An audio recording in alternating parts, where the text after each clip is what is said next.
of partnerships and collaborations. Whether public sector, private enterprise, or civil society, it is trust that determines success of any enterprise. It is intangible, but it is not tangible, intangible, but very valuable asset. For us in Pakistan, this principle holds true not only in personal interactions, but in the broader context of our national growth. The theme of today's event, building trust for growth, isn't just a slogan. I think it is call of the hour. It is a vision of a Pakistan where trust fuels our economic engines and strengthens our global standing.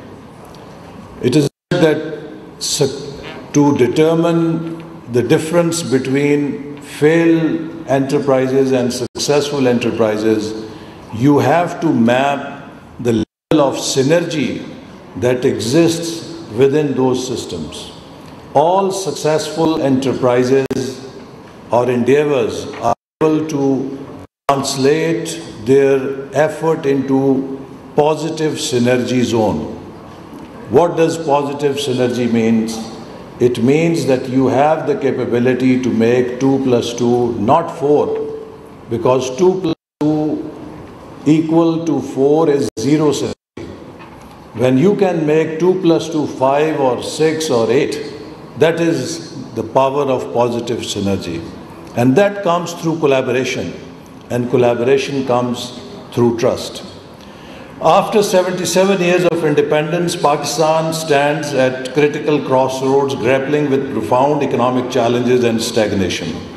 This situation is a stark reminder of missed opportunities, how a nation endowed with immense potential finds itself entangled in a severe liquidity crisis. Our strategic geographic location, which places us at the nexus of South Asia, Central Asia, China, and the Middle East, should have been a catalyst for trade, energy distribution, and regional connectivity. We are blessed with rich natural resources, vast agricultural lands, abundant mineral deposits, and a youthful, vibrant workforce, all ingredients for substantial economic expansion and success. Yet, despite these advantages, our journey towards prosperity has been marred by obstacles. In the early years of independence, Pakistan demonstrated remarkable economic resilience